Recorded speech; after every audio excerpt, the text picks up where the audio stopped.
So glad you're back. You're going to love today's story. Julian Vance laughed as he tipped the crystal decanter, pouring the deep crimson vintage over Elara Vance's trembling hand in front of the entire board of directors. The wine, a heavy Cabernet that smelled of blackberries and expensive French oak, splashed against her skin and soaked into the white silk of her sleeve. It was a 1982 reserve, a bottle that cost more than most people's annual rent, now dripping onto the mahogany table like a spreading wound. "A toast," he said, his voice dripping with a synthetic warmth that didn't reach his cold, predatory eyes. "To my sister, the woman who used to run this empire but now can't even hold a glass without shaking. It's a tragedy, really. But don't worry, Elara. I'll make sure the Vance legacy doesn't go down with your health." The room went silent. The board members, men in charcoal suits who had once bowed to her every command, suddenly found the grain of the wood very interesting.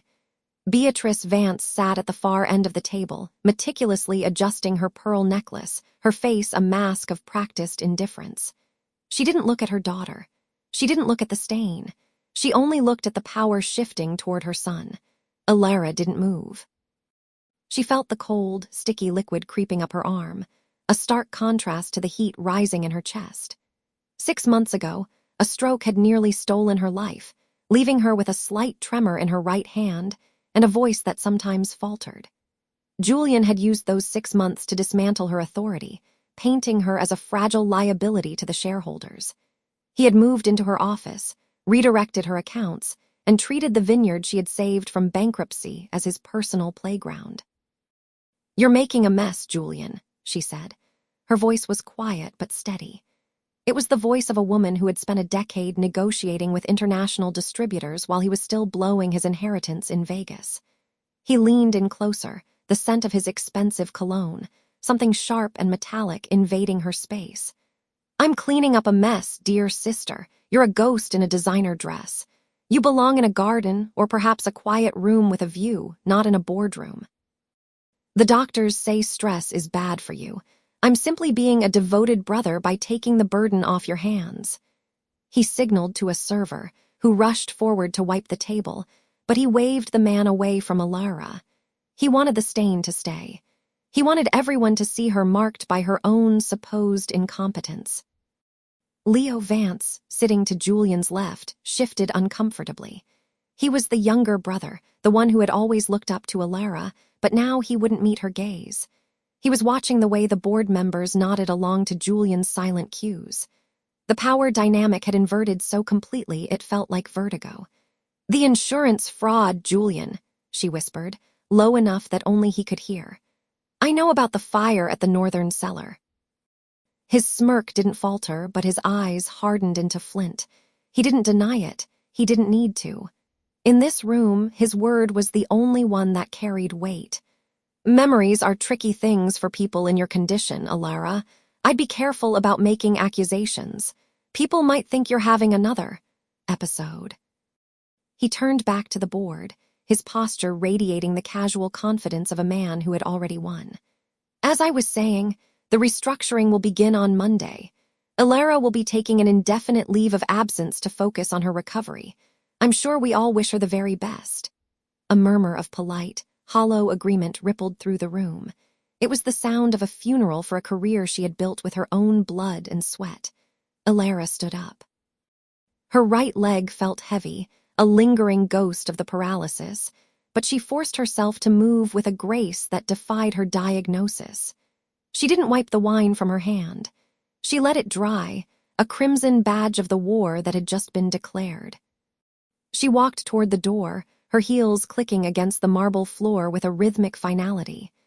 As she passed the head of the table, she caught the eye of Arthur Penhaligon, the family's oldest legal counsel. He looked at her with a flicker of something, not pity, but a sharp, calculating recognition. He knew what Julian didn't. He knew about the secret trust their father had established, a safety net designed for the awakening heart of the family. Julian was already laughing again, regaling the board with a story about his latest acquisition, his back turned to her. He thought she was a broken tool, a relic of the past to be discarded and forgotten. He thought her silence was a sign of defeat. She stepped out into the hallway, where the air was cooler and smelled of the salt spray from the nearby coast. She reached into her pocket and felt the small, cold weight of the flash drive she had recovered from the safe in the northern cellar before the fire had been set.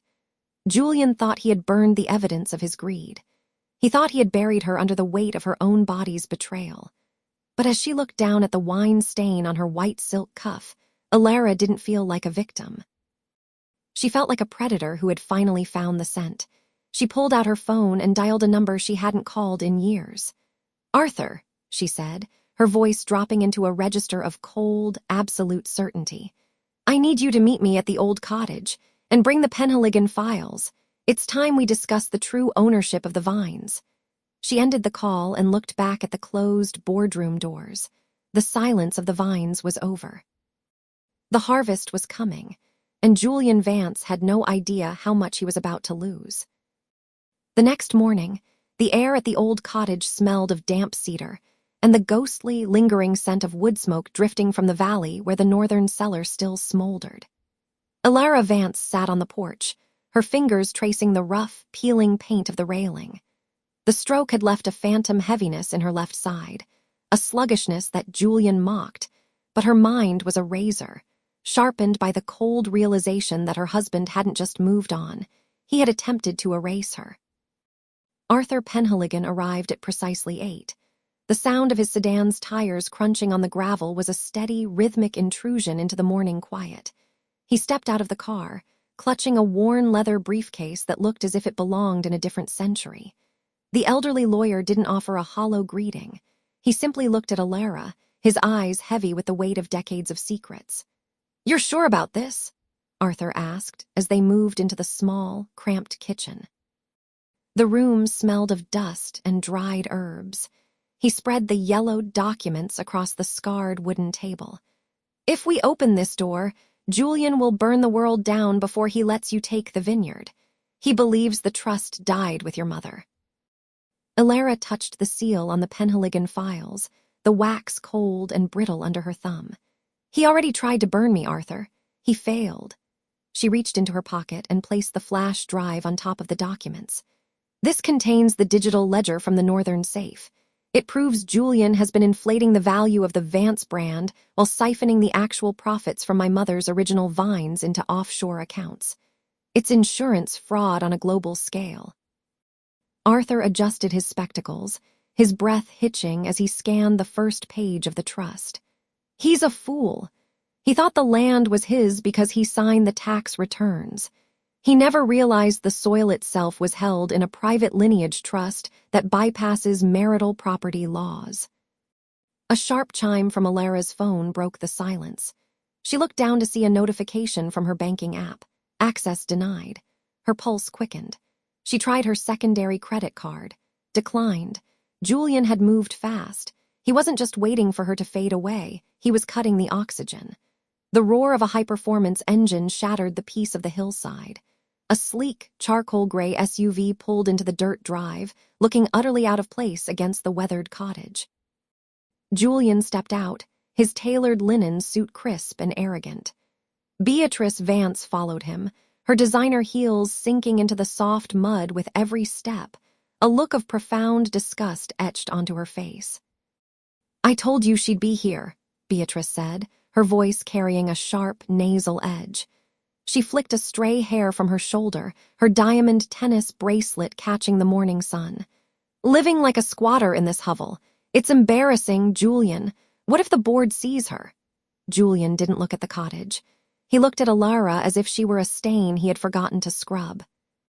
He walked up the porch steps, his expensive cologne, something with notes of sandalwood and entitlement, overpowering the scent of the pines. "I've made things easy for you, Elara," Julian said, his voice dripping with a terrifying, calm silkiness. "I've already spoken with Dr. Eris Thorne. He's prepared to sign the affidavit regarding your cognitive decline, given your neurological event, and your sudden disappearance to this ruin. A conservatorship is the only logical step. Leo is already on board. He understands that you need professional care." The mention of her son felt like a physical blow to Elara's chest. Julian was using Leo as a shield, twisting the boy's loyalty into a weapon. "You're flagging my cards, Julian," Elara asked, her voice steady despite the roar of blood in her ears. "I'm protecting our assets from someone who isn't thinking clearly," he replied with a thin, cruel smile. He leaned in closer, his shadow falling over the Penhaligon files hidden just inside the screen door. "The Vance anniversary gala is in 3 days. It's the biggest night in the history of the vineyard. Don't bother showing up. Security has been instructed to treat you as a trespasser. For your own health, of course." Beatrice laughed, a sharp, tittering sound. "We wouldn't want you having another spell in front of the French distributors, darling. It would be so bad for the brand." Julian checked his gold watch, the metal gleaming. 3 days, Elara. Use them to pack. After the gala, this cottage is being razed for the new tasting room. You'll be moved to the Thorn Institute by Monday." He turned on his heel, leading Beatrice back to the car without waiting for a response. He was so certain of his victory that he didn't even notice Arthur Penhaligon standing in the shadows of the kitchen. Elara watched the SUV disappear behind a cloud of dust. She felt the cold weight of the flash drive in her hand. The rage that had been a flickering spark since the fire was now a steady, white-hot flame. 3 days, Elara whispered, turning back to the lawyer. Arthur looked up from the documents, a grim smile touching his lips. "That's plenty of time to prepare the harvest." 2 days later, the air at the North Ridge summit tasted of ozone and the heavy, sweet rot of overripe grapes. Elara stood at the edge of the limestone terrace, her fingers curled around the cold, jagged edge of the flash drive hidden in her coat pocket. Below her, the valley was a patchwork of gold and emerald, a kingdom Julian believed he had conquered. Arthur Penhaligon stood beside her, his breath hitching in a rhythmic wheeze that betrayed his age. He held a leather-bound folio against his chest like a shield. "He's already moved the equipment to the cottage, Elara.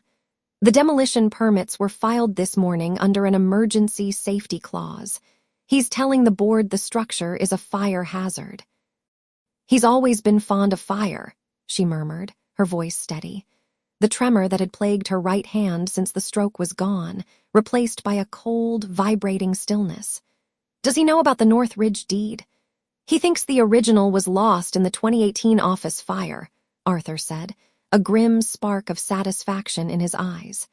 "He spent 3 years recreating a paper trail that leads back to his holding company. He has no idea your mother registered the trust under her maiden name, Mercer, in a district he never thought to check. To the state, Julian Vance is nothing more than a glorified squatter on this ridge." The sound of tires crunching over expensive decorative gravel cut through the quiet. A black SUV, polished to a mirror finish, pulled into the circular drive. Julian stepped out, looking every bit the wine mogul in a charcoal suit that cost more than Elara's annual property taxes. Beatrice followed, a silk scarf fluttering around her neck, her laughter ringing out like breaking glass. They weren't alone. 2 men in tailored European cuts trailed behind them. The French distributors Julian had been courting for months. "Ah, the welcoming committee," Julian called out, his voice booming with a false, expansive warmth. He didn't look at Elara's face. He looked at her posture, searching for the weakness he had cultivated. He walked toward them, gesturing broadly at the sweeping vistas of the vineyard. "Monsieur Gerard, this is the North Ridge block. The soil here is unique, limestone and ancient seabed. It's the soul of the Vance legacy." He finally turned to Elara, his smile tightening into something sharp and condescending. He reached out, patting her shoulder with a heavy, patronizing hand. "And this is my sister, Elara. She's a bit of a fixture here, though I'm afraid her health has made her fragile. She's currently transitioning to a more supportive environment where she can get the specialized care she needs." One of the Frenchmen offered a sympathetic nod. "It is a difficult thing, the recovery from the brain." "Quite," Julian sighed, his thumb digging into Elara's shoulder just enough to hurt. "She has her episodes of confusion. She still thinks this land belongs to the past. But progress waits for no one, does it, darling?" Beatrice stepped forward, the scent of her cloying, expensive perfume hitting Elara like a physical blow. She reached out to adjust Elara's collar, her eyes gleaming with predatory triumph. "You have a smudge on your cheek, Elara. Honestly, Julian, we really should have moved her sooner. It's undignified to have her wandering the grounds in this state." Elara didn't flinch. She didn't pull away. She looked Julian directly in the eyes, watching the flicker of annoyance in his pupils when she didn't cast her gaze downward. "The soul of the legacy, Julian?" she asked, her voice clear enough to make the distributors pause. "I thought you said the legacy was built on innovation, not ancient history." Julian's grip tightened. His voice dropped to a low, dangerous hiss meant only for her ears. "Don't embarrass yourself. You're 3 days away from a padded room, Elara. If you make a scene in front of Gerard, I'll make sure the Thorn Institute restricts your visitors to 0. Do you understand?" He pulled away before she could answer, turning back to the investors with a practiced, charming laugh. "You'll have to excuse her. The stroke left her with a certain volatility. Why don't we head into the tasting room? I have a 2015 reserve that will illustrate exactly why this acquisition is the deal of the century." As the group moved toward the glass-walled pavilion, Julian lingered for a second. He leaned in, his breath smelling of peppermint and expensive bourbon. "The cottage is being leveled at dawn on Monday, Elara. I've already sent the crew a list of what to salvage. Anything left inside, your mother's journals, those pathetic little sketches of yours, it all goes into the shredder. Consider it a clean slate." He turned on his heel, leaving her standing in the dust of his ambition. Arthur waited until the heavy glass doors of the tasting room swung shut. "He's signing the preliminary intent to sell tonight," the lawyer whispered. "He's taking a $20 million deposit from Gerard's group." Elara pulled the flash drive from her pocket, the metal warm from her skin. "Let him take it. Let him stand on the stage at the gala tomorrow night and tell the world how he built this empire from nothing." She looked at the tasting room, where Julian was currently pouring wine for the men he was about to defraud. He looked so powerful, so certain of his own gravity.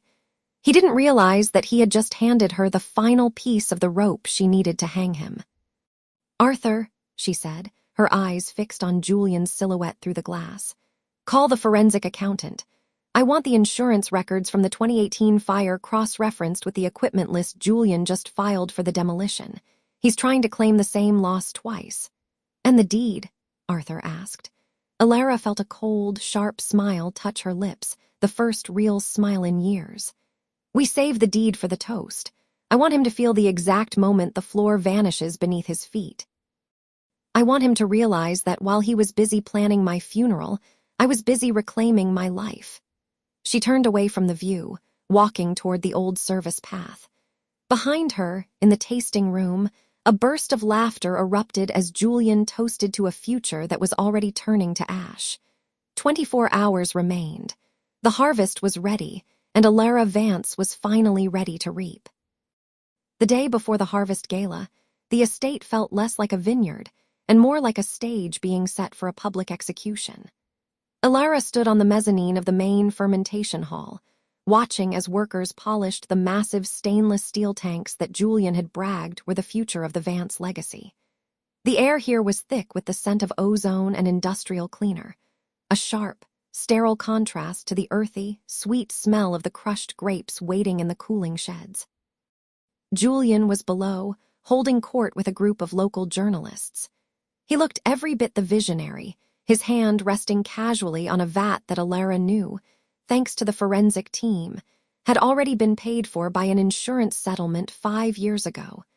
He was double-dipping, claiming the same loss twice while standing in the center of his supposed empire.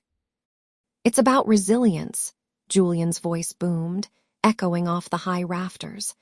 "When the 2018 fire took so much from us, I didn't just rebuild. I innovated.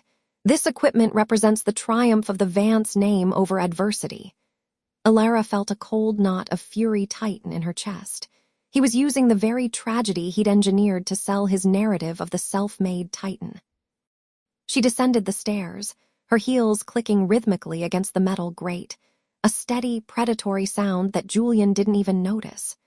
Resilience is a dangerous thing to gamble on, Julian, she said as she reached the floor. The journalists turned, their recorders catching the sudden shift in the room's temperature. Julian's smile didn't reach his eyes. He looked at her with the same dismissive pity he might show a stray dog that had wandered into a five-star restaurant. "Elara," he said, his tone dripping with patronizing warmth, "I thought you were resting. The stress of the gala preparations can be taxing for someone in your condition." It was a calculated jab at her recovery, a reminder to everyone in the room that he considered her fragile, broken. He wanted the press to see a man burdened by a sickly relative, not a thief being hunted by the woman he had underestimated. "I've never felt more clear-headed," she replied, her voice level. "I was just thinking about that 2018 fire. It's remarkable how much you managed to save and how much you managed to replace. One might almost think the fire was a blessing in disguise." Julian's eyes narrowed for a fraction of a second, the only sign that the barb had found skin. Then he laughed, a loud, hollow sound that filled the hall. "History is for those who can't build a future, Elara. You should focus on your toast for tomorrow. Try not to embarrass the family." He turned back to the reporters, effectively erasing her from the conversation. It was a classic move, the ultimate dismissal.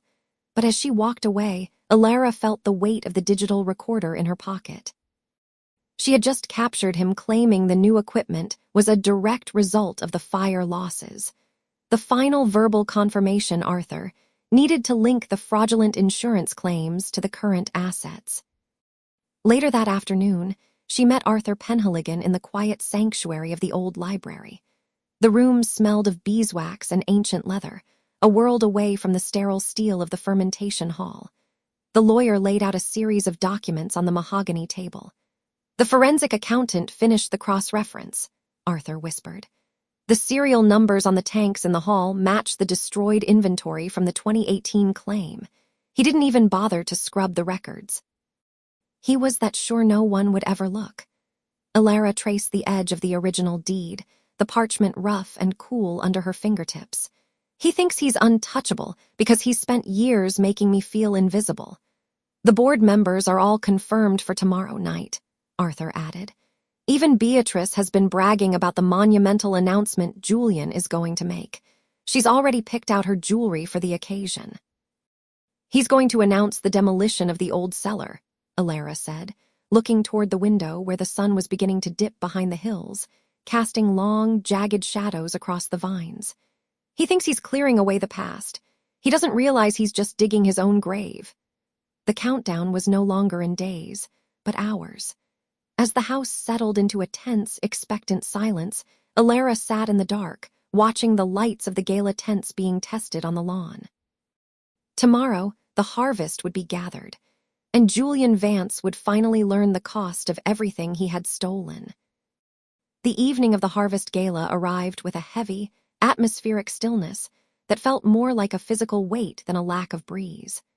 The Vance estate was transformed into a glittering stage of performative excess, with white silk tents sprawling across the manicured lawns and thousands of fairy lights draped like diamond necklaces through the ancient oaks. Elara stood at the edge of the terrace, the cool evening air pressing against the emerald silk of her gown. She wasn't the trembling, ghost-like figure who had spent months trapped in the silence of her own mind. She was a weapon, forged in the very fire her husband had used to try and consume her. Julian moved through the crowd like a king surveying a conquered territory. He looked the part of the visionary titan, his tuxedo tailored to perfection, his smile practiced and blinding. He stood at the center of a circle of the valley's most influential donors, his voice booming with a confidence that bordered on the divine. "My wife is a miracle, truly," Julian said, his voice carrying to the group as he gestured vaguely toward the terrace. He didn't look at her, he looked at the reactions of the men around him. "The doctors said the stroke would leave her permanent, well, diminished, but look at her. She's found a way to be present, even if the lights are a bit dim upstairs now. It's a tragedy, of course, but the Vance legacy is strong enough to carry us both." The men chuckled, a collective sound of polite, wealthy pity. The rage that sparked in Elara's chest was no longer a wild thing. It was a cold, disciplined engine. She watched as Beatrice Vance glided toward Julian's side, her neck adorned with the teardrop emeralds that had belonged to Elara's mother. Beatrice adjusted the stones, the jewels catching the light with a cruel brilliance. She leaned into Julian, whispering something that made him laugh, a sharp, entitled sound that cut through the soft Vivaldi being played by the string quartet. "She's wearing them," a voice murmured beside her. Elara didn't turn. She knew the scent of expensive tobacco and old parchment. "Let her enjoy them for the next hour, Arthur. The weight of them will be much heavier by midnight." Arthur Penhaligon stood beside her, his tuxedo as timeless as his expression. He held a flute of champagne, but his eyes were fixed on the security detail Julian had posted near the cellar entrance. "The board members are all in the VIP tent. Leo is with them. He's playing his part well, Elara. Julian thinks his son is finally ready to step into his shadow." "Leo isn't stepping into a shadow," she replied, her fingers grazing the small, hard shape of the USB drive hidden in the velvet lining of her clutch. "He's stepping into the light. Is Dr. Thorne here?" "He arrived 10 minutes ago. He's currently being cornered by Julian, who is no doubt trying to generously donate to the hospital to ensure the doctor stays quiet about your rapid recovery." Elara finally turned her head, her gaze locking onto Julian across the lawn. He was holding court near the fountain, the smell of roasted lamb and expensive lilies thick in the air. He looked untouchable. He looked like a man who believed his own lies. She began to walk, her heels clicking with a rhythmic, predatory precision against the stone. As she approached the main tent, the sea of guests parted. The whispers followed her like a wake. They had expected the invalid, the woman who needed a cane and a handler. Instead, they saw a woman whose posture was a challenge and whose eyes held a terrifying clarity. Julian saw her coming. His smile didn't falter, but his eyes narrowed, the predator within him sensing a shift in the wind. He stepped away from the donors and intercepted her, his hand reaching out to grip her elbow with a firmness that was meant to be a warning. "Elara, darling," he said, his voice a low, dangerous velvet. "You should be sitting down. You're looking a bit flushed. We wouldn't want you to have another episode in front of the senator, would we?" She didn't pull away. She leaned in, the scent of his expensive cologne, something with notes of sandalwood and arrogance, filling her senses. "I've never felt more stable, Julian. In fact, I'm looking forward to your speech. The demolition of the cellar, it's such a bold move, clearing away the old to make room for the new." His grip tightened, his thumb pressing into the soft skin of her arm. "It's necessary. The foundation is rotting. Just like everything else that belonged to your family, it's time to bury it. Be careful what you bury," she whispered, her voice like a razor against silk. "Sometimes things have a way of surfacing when you least expect them." He let go of her, a flicker of genuine confusion crossing his face before his mask of bored entitlement slid back into place. "Go find Beatrice. She'll show you where the quiet room is if the noise gets to be too much for your head." He turned his back on her, dismissing her as a nuisance he had already accounted for. He didn't see her signal to Arthur. He didn't see Leo move toward the technical booth behind the stage. He was too busy checking his Rolex, counting down the minutes until he could officially erase the last piece of Elara's heritage. The gala reached its crescendo as the servers began circulating with the final round of vintage reserve. The atmosphere was electric, a mix of high society gossip and the intoxicating scent of power. Julian stepped onto the raised mahogany dais, the spotlight hitting him with a theatrical intensity. He tapped the microphone, the sound echoing across the lawn, silencing the hundreds of guests. "Ladies and gentlemen," Julian began, spreading his arms wide as if to embrace the entire valley. "Tonight we celebrate the harvest, but more importantly, we celebrate the future. For years, the Vance name has stood for tradition, but tradition can sometimes become a cage." Elara stood at the very front of the crowd, flanked by Arthur and Dr. Eris Thorne. She could see Beatrice in the front row, preening in the stolen emeralds. She could see the board members leaning forward, eager for the announcement that would skyrocket their shares. "Tonight," Julian continued, his voice rising with practiced fervor, "I am announcing a total renovation of this estate. Starting tomorrow morning, the old North Cellar, the site of so much outdated history, will be leveled. We are building a state-of-the-art facility that will redefine the wine industry." He raised his glass, the crystal catching the light. "To the end of the old ways and the birth of a new empire." The crowd began to cheer, glasses rising in a wave of shimmering gold. Julian beamed, his chest heaving with the triumph of a man who thought he had finally won. He didn't notice the screen behind him flicker. He didn't notice the quartet stop playing. Elara took a single step forward, her voice quiet but carrying through the sudden, expectant hush that fell over the front rows. "The cellar isn't the only thing with a rotten foundation, Julian." He froze, his glass halfway to his lips. He looked down at her, his expression shifting from triumph to a dark, murderous sneer. He leaned into the microphone, his voice dripping with mock sympathy. "I think the excitement has been too much for my wife. Someone help her to her room." But no one moved. All eyes were fixed on the massive screen behind him, where the first image had just appeared. It wasn't a rendering of a new facility.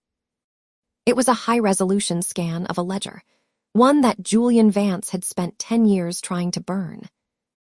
The silence in the grand ballroom was no longer expectant. It was predatory. Julian Vance stood paralyzed under the harsh glow of the projector, the amber liquid in his glass shivering as his hand finally betrayed him. The high-resolution scan of the ledger behind him was a tombstone, etched with the precise, ink-stained evidence of a decade of systematic theft. Julian Vance's face underwent a grotesque transformation. The practiced, golden boy smirk didn't just fade. It curdled into something unrecognizable. The ruddy, wine-flushed color drained from his cheeks in a visible tide, leaving behind a sickly, grayish pallor that made his expensive tan look like cheap stage makeup. His eyes, usually sharp with calculating arrogance, went wide and glassy, darting frantically toward the exits as if looking for a way to outrun the numbers on the screen. His jaw didn't just drop. It hung slack, his bottom lip quivering with a sudden, uncontrollable palsy that made him look decades older in a matter of seconds. A bead of sweat broke from his hairline, carving a glistening path through the foundation on his forehead and stinging his eyes, but he didn't even blink. The mask of the visionary leader had cracked, and through the fissures leaked the raw, naked terror of a cornered animal realizing the cage door had been welded shut. This is a technical glitch," Julian stammered, his voice cracking, a thin, pathetic reed compared to his earlier boom. He looked at the front row, pleading for a friendly face, but found only a wall of judgment. Beatrice Vance sat frozen in the front row, her manicured fingers digging so hard into her vintage pearls that the string looked ready to snap. Her mouth was a tight, horrified line, her eyes darting between the screen and her husband, as if trying to calculate the exact moment her social standing would hit zero. Beside her, Leo Vance leaned forward, his elbows on his knees. He wasn't looking at the ledger. He was looking at Julian with a dawning, terrible clarity that looked like the death of an idol. Arthur Penhaligon stood near the stage, his silver-topped cane planted firmly, his expression one of grim, legal satisfaction. Even Dr. Eris Thorne, standing by the refreshment table, had set his plate aside, his clinical gaze fixed on Julian's physical collapse with the cold interest of a coroner. The board members, who only minutes ago had been laughing at Julian's jokes, were now physically leaning away, shifting their chairs to create a vacuum of space around the man they had once heralded as a genius. Elara Vance took a step closer to the microphone, her heels clicking with a lethal, rhythmic precision.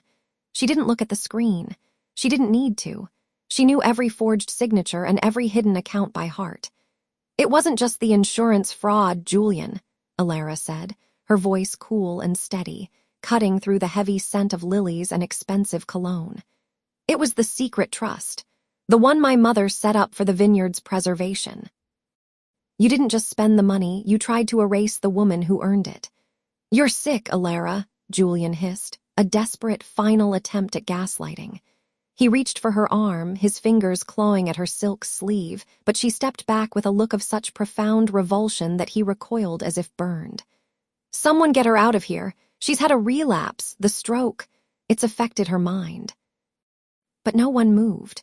The security guards at the door, men Julian had hired personally, stood like statues, their eyes fixed on Arthur Penhaligon, who held a single official-looking document aloft. The silence of the room was punctuated only by the low hum of the projector and the sound of Julian's own ragged breathing. "The only one leaving, Julian, is you," Elara said. She reached into her clutch and pulled out a small, silver key, the key to the primary cellar, the heart of the estate. She held it up, letting it catch the light before dropping it onto the floor at his feet. The sound of the metal hitting the marble was like a gunshot in the quiet hall. She leaned in, her voice a cold whisper that carried to the first 3 rows. "You said I didn't belong in this world. You were right. I don't belong in a world built on your lies. But since I'm the majority shareholder of Vance Estates as of 4 o'clock this afternoon, I've decided to change the locks." Elara didn't wait for him to find his breath. She didn't stay to watch the board members swarm or to hear Beatrice's inevitable hysterics. She turned, her white silk dress shimmering like armor, and walked toward the grand oak doors. She moved past the cameras, past the whispers, and out into the cool night air, leaving the sound of Julian's world shattering behind her. The silence in the grand hall was a physical weight, thick with the scent of expensive oak and the metallic tang of the silver key resting on the floor. Julian Vance did not move.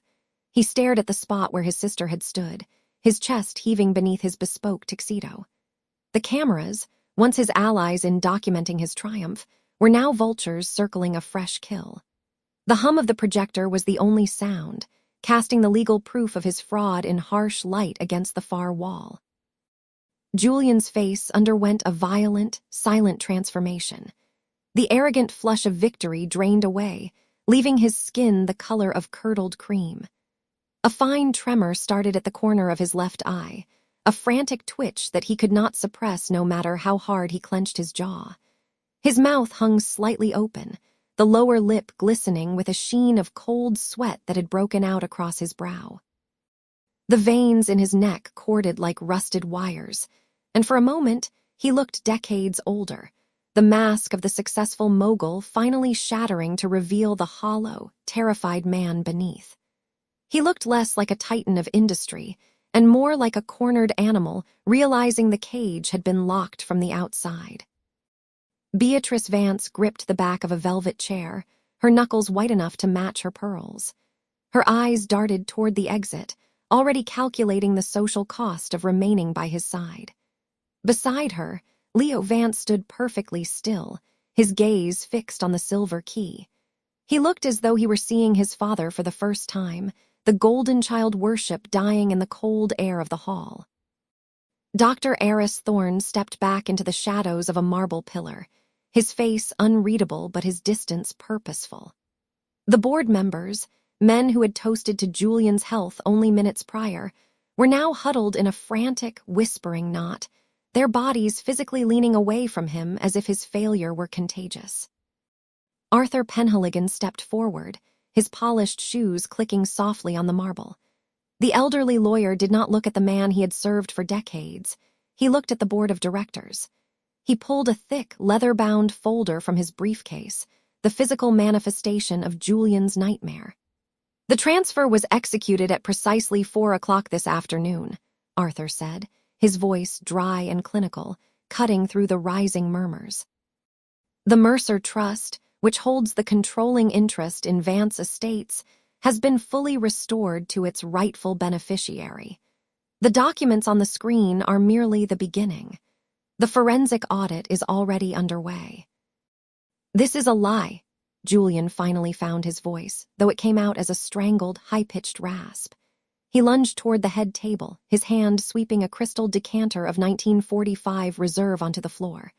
The glass shattered with a sound like a gunshot, the dark red liquid soaking into the priceless Persian rug like a fresh wound. The smell of fermented grapes and damp earth filled the room. "She's a stroke victim. She's unstable. Arthur, you're fired. I'll have your license for this." He turned to the board, his eyes wide and bloodshot. You know me. You know what I've built. Are you really going to listen to a woman who couldn't even speak her own name 6 months ago? This is a coup. A pathetic, desperate play for a legacy she didn't earn. The chairman of the board, a man Julian had considered his closest confidant, didn't even look up from the documents Arthur had handed him. The signatures are verified, Julian. The insurance filings. They match the inconsistencies Elara flagged. This isn't a coup. It's an eviction. Julian spun around, looking for an ally, but he found only the cold, unblinking lenses of the cameras. He saw his own reflection in the polished marble, a man standing in a pool of spilled wine, surrounded by the wreckage of a stolen empire. The prestige he had spent 20 years manufacturing had evaporated in 20 minutes. Elara Vance appeared in the grand doorway once more. She hadn't left. She had simply been waiting for the noise to die down. She looked at the chaos, the shattered glass, the panicked board members, and the broken man in the center of it all. She felt no surge of joy, only a profound, cooling sense of equilibrium. The weight that had pressed against her chest since her mother's funeral was finally gone. She walked toward the table, her steps rhythmic and certain. As she passed Leo, he reached out, his fingers brushing her arm in a silent plea for forgiveness. She didn't stop. She stopped 3 feet from Julian, who was trembling so violently he had to grip the edge of the table to stay upright. You told me once that the Vance name was a burden I wasn't strong enough to carry, she said, her voice a calm, steady blade that sliced through his remaining bravado. You were right, so I'm taking the Mercer name back, along with everything it built. She leaned in closer, her voice dropping to a whisper that only he could hear. The police are waiting at the north gate, Julian. I'd suggest you use the service exit. It's the only part of this house you still have permission to be in. Without waiting for his response, without looking at the cameras or the weeping Beatrice, she turned and walked away. She didn't look back as the first pair of handcuffs clicked shut behind her, the sound muffled by the sudden, deafening roar of a world ending. She stepped out into the night, the cool air filling her lungs, leaving the ghost of the Vance legacy to rot in the dark. 6 months later, the morning mist clung to the valley like a silver shroud, but Elara Vance didn't mind the chill. She stood on the limestone terrace of the estate, her fingers tracing the rough, cool texture of a burlap sack resting on the bistro table. Inside were the first printed labels for the season's vintage. They didn't bear the ornate, gilded crest of the Vance family. Instead, the design was minimalist and sharp, featuring a single, stylized M for Mercer. The scent of damp earth and fermenting grapes rose from the valley, a sharp, sweet perfume that signaled a beginning rather than an end. Arthur Penhaligon joined her, his footsteps light on the stone. He looked younger than he had during the trial, the heavy weight of the secret trust no longer stooping his shoulders. He placed a steaming cup of coffee near her hand, the aroma of dark roast cutting through the crisp air. The auditors finished their final sweep yesterday, he said, his voice carrying a quiet satisfaction. The Mercer holdings are entirely decoupled from the Vance debts. You're standing on sovereign ground now. Elara took a sip of the coffee, its heat blooming in her chest. She looked out over the vines she had spent her childhood tending, then her adulthood saving. And the other matters. Beatrice Vance has retreated to a small cottage in the north. The social circles she once commanded have closed their doors. I'm told she spends most of her time writing letters to editors that are never published, Arthur replied. He paused, his gaze softening. And Leo Vance sent a postcard from a vineyard in Tuscany. He's working the harvest there under an assumed name. He said he needed to learn how to grow something that wasn't poisoned by a legacy. Elara nodded, a dull ache thrumming in her heart. She had won the war, but the casualties were her own blood. She had the land, the name, and the wealth, but the dinner table at the manor remained hauntingly quiet. Later that afternoon, the atmosphere shifted from the serene valley to the sterile, suffocating gray of the state correctional facility. The transition was a physical blow. The heavy, mechanical thrum of the sliding security doors echoed through the linoleum hallway, a sound of finality that made Elara's skin crawl. The air here smelled of industrial bleach and unwashed anxiety. She sat behind the scratched plexiglass, waiting. When Julian Vance was led into the room, the sight of him nearly stole her breath. The wounded wolf had finally been caged. His bespoke Italian suits had been replaced by a coarse, oversized gray jumpsuit that made his once commanding frame look skeletal. His hair, usually slicked back to perfection, was thin and dull under the flickering fluorescent lights. He sat down, the metal chair screeching against the floor. He didn't pick up the phone immediately. He just stared at her, his eyes burning with a familiar, toxic entitlement. When he finally pressed the receiver to his ear, his voice was a jagged rasp. "You look well, Elara," he sneered, the corner of his mouth twitching in a ghost of his former smirk. "I suppose my money buys a very high quality of peace." "It was never your money, Julian," she said, her voice a calm, steady blade. "It was my mother's. I'm just the one who finally balanced the books." He leaned forward, his knuckles white as he gripped the plastic receiver. "You think you've won? You're sitting in that house alone. You've driven your brother to another continent and left your mother's memory to be dissected by every tabloid in the country. You're a Mercer now, but you're just as cold as I ever was." The rage spike hit her, sharp and hot, but she didn't let it reach her face. She watched him, noting the way his hands trembled, a tremor he couldn't hide anymore. "I'm not alone. I have the truth. That's something you never possessed."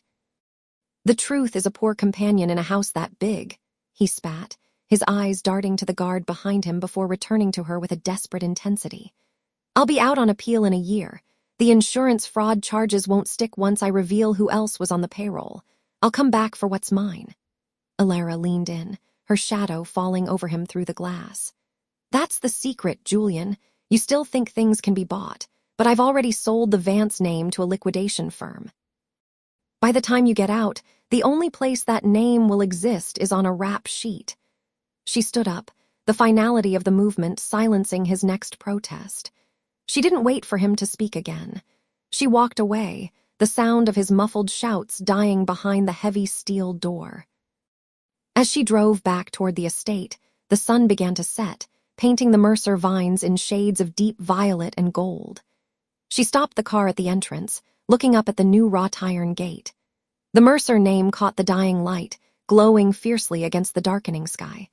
She had reclaimed her life, but as she looked at the empty passenger seat, she felt the true cost of the crown she now wore. The land was hers, the justice was served, but the silence of the valley was the only thing left to answer her.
I hope you enjoyed this tale.